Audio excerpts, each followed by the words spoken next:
tonight. Buildings in Jasper are in ashes after a wildfire rips through the Alberta mountain community. Also, after almost 20 years, one First Nations community finally has clean drinking water. Plus, Regina's IMAX Theatre jumps in on the fun of a big superhero movie. This is CBC Saskatchewan News.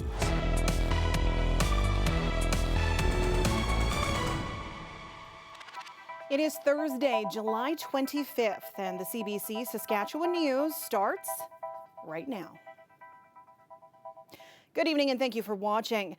As feared, one of the wildfires that's been threatening Jasper all week has swept through the historic Alberta town. The damage is significant and the firefighting efforts continue. Travis McEwen has the latest.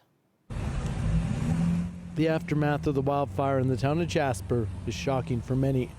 Just the base of homes and rubble remaining.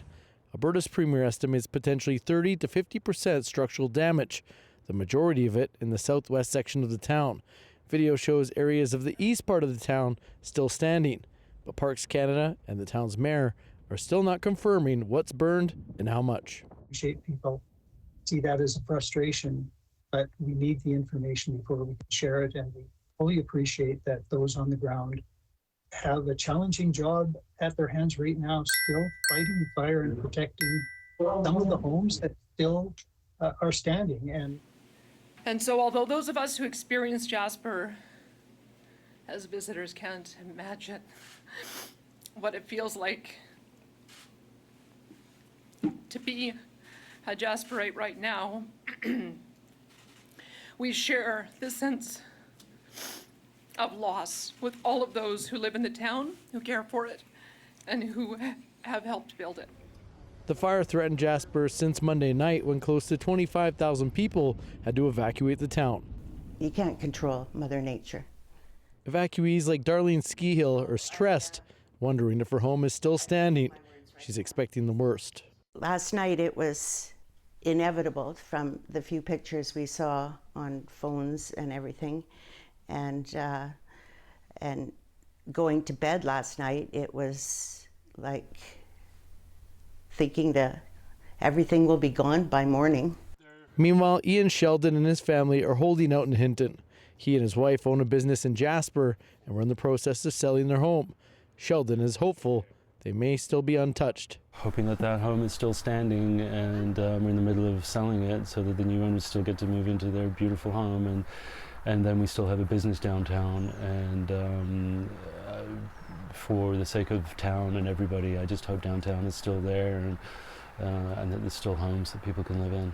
Meanwhile, Jasper evacuees will continue to stay in the community next door in Hinton, where they say they've been treated like family. Travis McEwen, CBC News, Hinton. Ethan, we'll have more on our own wildfire situation coming up in your weather. It's not nearly as dire. But further west, there are more than 400 wildfires burning in British Columbia, and more evacuation orders are being issued. An order was issued last night for part of the regional district of Central Kootenay, including Duncan Island and Glacier Creek Regional Park. That's due to the Great Glacier Creek fire burning in the southeastern corner of that province, and an evacuation order has come down for the entire village of Silverton. The Alwyn Creek fire is now threatening the safety of that community, and in the central interior, new evacuation orders have been issued for parts of the Caribou Regional District. A long-standing water advisory has finally been lifted at a First Nation in Saskatchewan's Qu'Appelle Valley. Alexander Kwan was there for the announcement and brings us the story. For the first time in 17 years, there is no longer a water advisory on Star Blanket Cree Nation. The First Nation, located about 100 kilometers northeast of Regina, has about 300 members. They've been living under the water advisory since 2007, affecting homes, its band office, and health center. Indigenous Services Minister Patty Haidu and Star Blanket Chief Michael Starr were on hand Thursday morning for a ceremony where the advisory was officially lifted. 17 years is a really long time to live in fear of water, in fear of illness, and having to live in a way that most Canadians don't have to live. And so first I just want to say I'm sorry that this has happened to you as part of the overwhelming aspect of colonialism. This treatment facility opened earlier this month. It now provides clean water to Star Blanket Cree Nation and other neighboring reserves, 112 homes in total. Chief Michael Starr says after almost 2 decades, it will be a process for people to trust what comes out of their taps. They feel a little bit unsure in their minds that they can utilize the water, but over time that'll come. And they'll feel more comfortable as time goes along. The federal Indigenous Services Minister says being at the First Nation and seeing the physical infrastructure is important for reconciliation. She admits more needs to be done, noting the approximately 30 other First Nations across Canada that still live with a water advisory. It takes commitment and it takes intention. If we don't talk about the importance of equity for First Nations people, it will not happen. Members of Star Blanket have been trained to operate and maintain the treatment facility themselves, meaning they'll be able to keep the clean water flowing for generations to come. Alexander Kwan, CBC News, Star Blanket Cree Nation. The provincial government says the high cost of food is why it made a sizable donation today to food banks of Saskatchewan. The province will provide a grant of $1 million this year and $1 million next year. Social Services is partnering with food banks of Saskatchewan to distribute the funding. It will be based on the population and food bank usage in the 36 communities they serve. Regina's Food Bank, for example, will get $260,000 each year. Since the provincial budget was announced this spring, daily living costs and food prices have continued to rise. Carbon tax, grocery prices, you name it, we're feeling the effects of inflation. The range of needs and focus across the 36 member associations is vast, from those striving hard to innovate and change the way to deliver food, to those just really working as hard as they can to keep their head above water and keep their doors open every day. I'll guarantee you, you know somebody, one of your friends, one of your family members, your neighbor, they're using a food bank. Nobody likes to admit it, but it's happening. Unfortunately, we're seeing families with incomes, double incomes, even having to access food banks right now.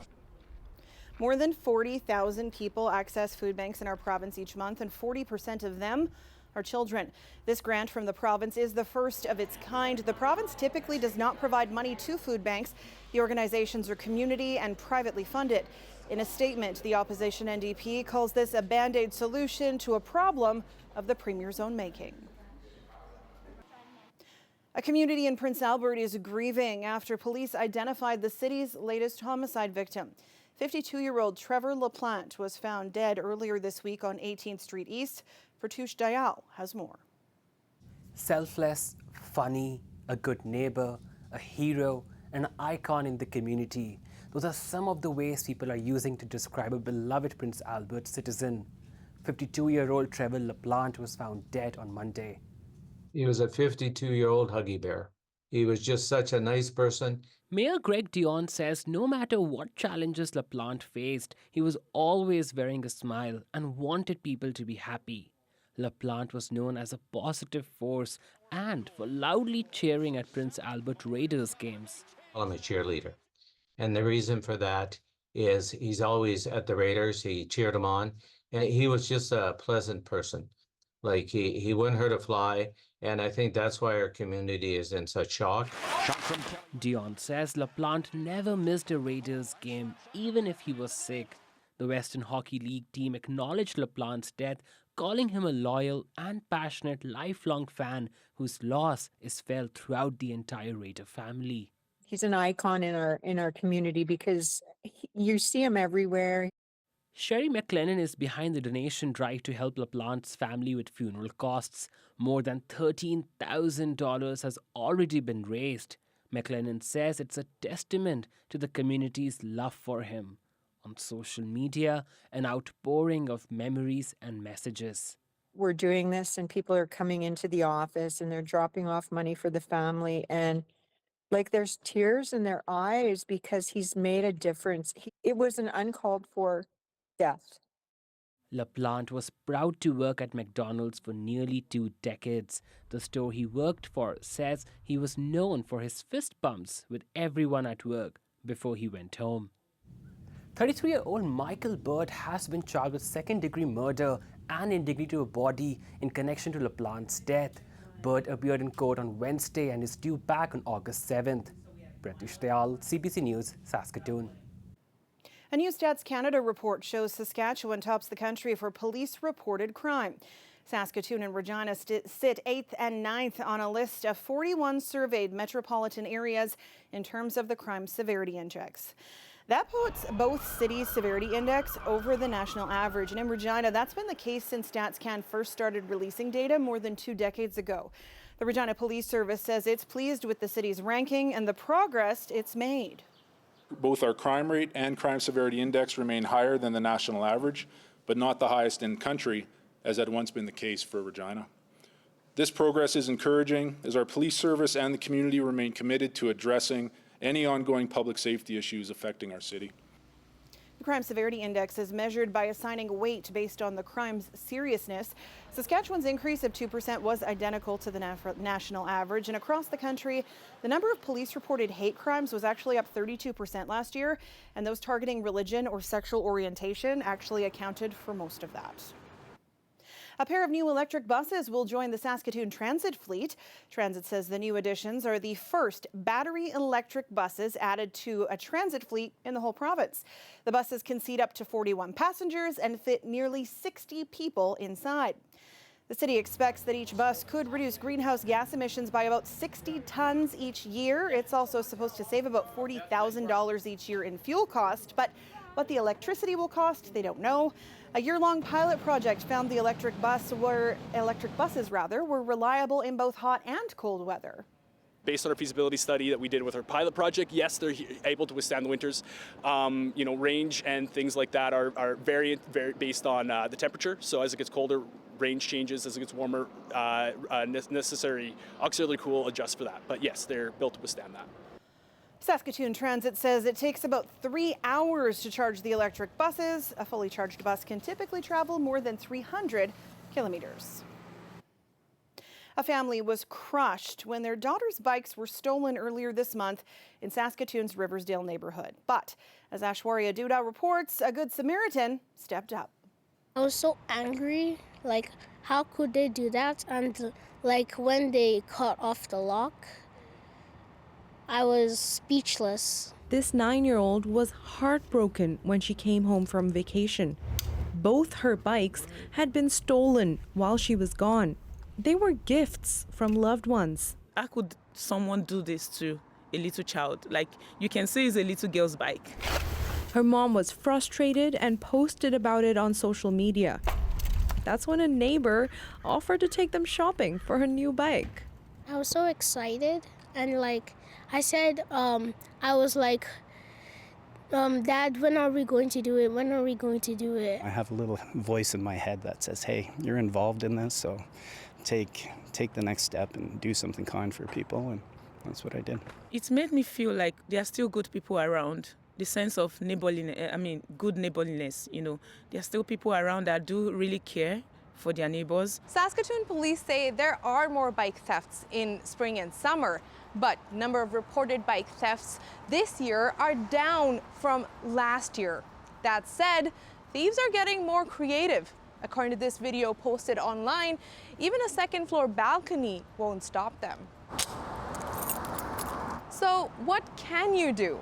Police say you shouldn't leave your bike unlocked in a garage or on a balcony, and definitely don't leave it unattended outside.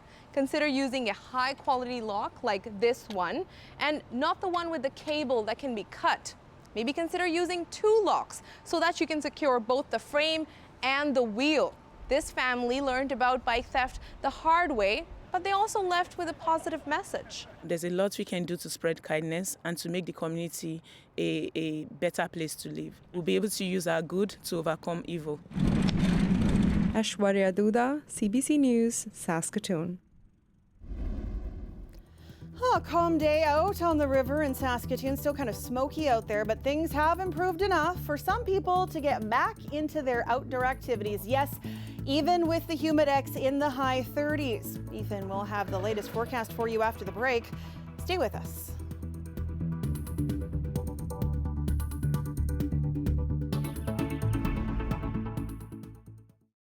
The weather update is brought to you by Capital Ford Lincoln, proud partner of the Saskatchewan Roughriders.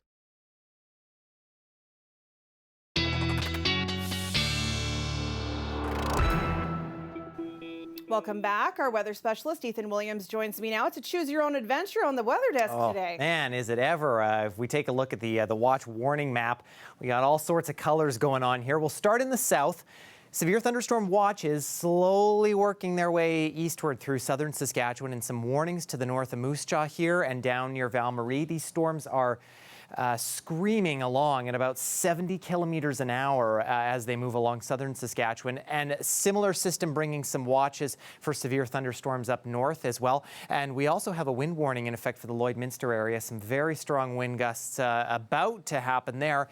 And as if that weren't enough, we have a rainfall warning in the very northwest corner of the province. Any color you like, it's basically on this map. Oh, and by the way, we can't also forget that we still have heat warnings in place across all of south and central. Those, though, are now starting to end from west to east, and air quality statements blanket the north. Those heat warnings still in effect because, oh boy, is it ever warm in southeastern Saskatchewan, especially. Humidex values once again today stretching into those low to mid 40s. But that's all going to change thanks to this cold front. That is what is bringing those storms screaming along southern Saskatchewan and up in the north as well. That low pressure system you see out to the west in Alberta is the major weather feature that's going to be dominating things here in the province over these next couple of days. As that front moves eastward overnight tonight, we'll get some showers and thunderstorms, still primarily in the south of the province. Behind this front is a much fresher day tomorrow, much cooler, drier, more tolerable, maybe sleep with the windows open at night kind of weather. And then this low pressure system is going to bring quite a bit of rain. That's what's bringing the rainfall warning to northern parts of the province. Even central Saskatchewan into early Saturday morning, we'll get some rain as south and central mostly clear out. And then that cloud cover dropping south a little bit for Saturday, but after that, the weather pattern starting to get a little more stable. But before then, some pretty high rainfall amounts here, especially in the northwest of the province, could be in the range of 40 to 60 plus millimeters if we get those thunderstorms as well, which could unfortunately bring lightning and threaten the forest fire situation. For central Saskatchewan here, I think we're looking for not quite as much rain. It's really just isolated to that northwest corner. That whole system really picking up winds. So 60 gusting, 70 in west central tonight. Could be 70 to 90 as we get in through the afternoon tomorrow. And then that starts to shift eastward as that system trucks to the east as we get into Saturday for south and central. Those winds primarily going to be coming from the west as we get into later tomorrow and into Saturday. So that means the smoke starting to mostly blow through northern Saskatchewan. That's where the smoke has kind of been kept these last couple of days. But you see these plumes of smoke out here in Alberta and BC, and of course from the fire in Jasper, likely going to make an appearance in south and central into the weekend. But other than the wind, temperatures very nice these next few days. A nice weekend again outside of the wind in Regina before the heat and humidity start to pick up for next week. For Saskatoon, major drop in temperature, might not even crack 20 degrees as we get into Saturday. Actually looking like some tolerable overnight lows as well, Sam. So pretty nice. I literally can't wait. Me too. Thanks, Ethan. You bet. In Paris, the speculation is growing. Will she or won't she? That's Celine Dion sharing these new photos from the Louvre. Fans everywhere are wondering and hoping for a surprise appearance by the Canadian superstar at tomorrow's Olympic opening ceremony. Celine Dion has not performed publicly since 2019. That's when she stepped away to deal with her diagnosis of stiff person's syndrome. We'll be back after the break.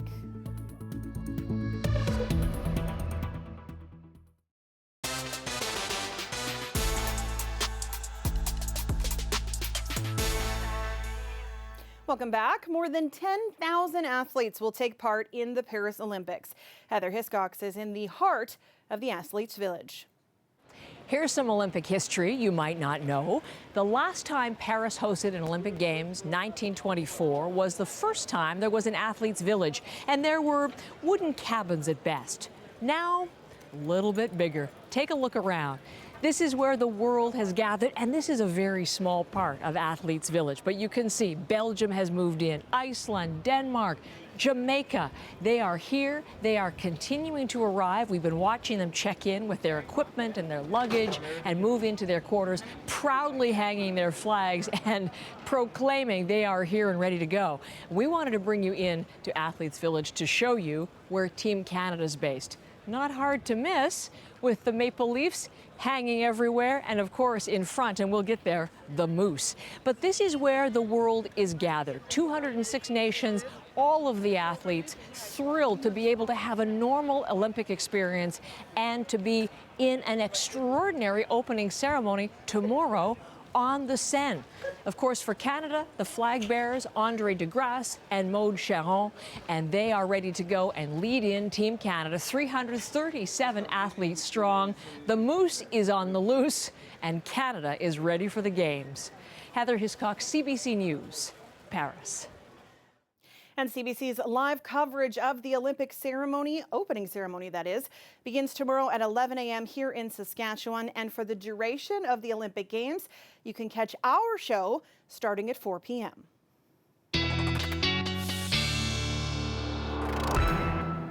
And Ethan's back with one last look at your weather. It's a bit of weather roulette here. A whole bunch of stuff happening. And of course, in Regina, this whole system means that tonight we'll be likely seeing a little bit of forest fire smoke moving back in, and it's going to be breezy at times overnight. We do have the risk of an overnight thunderstorm as well. But getting into tomorrow, this is going to feel pretty nice. 18 degrees, a little bit of windy though, west winds near 40 at times, or a bit over that by the afternoon. Look at that, actually feeling like the actual temperature, 22 degrees. But again, blustery as well for Saskatoon as we head overnight tonight and getting into tomorrow. The sun will clear out. 15, that's actually going to feel cool compared to the last couple of days in Saskatoon. Windy for you as well through the afternoon, but much more comfortable. We can expect that for at least the next couple of days before that heat builds back in, Sam. All right. Thanks, Ethan. You're welcome. And before we leave you, a temporary name change for the Kramer IMAX Theatre in Regina. Now it's named after Ryan Reynolds' Deadpool character, Wade Wilson. The superhero calls Regina his hometown, so it will be the Wade Wilson IMAX Theatre for the run of the new Deadpool and Wolverine movie. Rumors had been swirling prior that Reynolds may make a surprise appearance. Now, he didn't, but the Science Center's CEO still had a very special message for fans with some help from AI. I asked ChatGPT to help me with this, so here's my message from Ryan Reynolds on this special occasion. Ladies and gentlemen, mutants and non-mutants, welcome to the grand opening of the Wade Wilson IMAX Theatre. Yes, you heard that right. They named a theater after me. Clearly this place has never heard of background checks. I'd like to thank the Kramer IMAX Theatre for realizing that the best way to sell more tickets is to slap the beautiful name on the front of the building. And by beautiful, I mean sacred and scary and slightly horrifying. To all of my fans, you did this. You made this possible by watching my films, buying my merch, and posting way too many memes.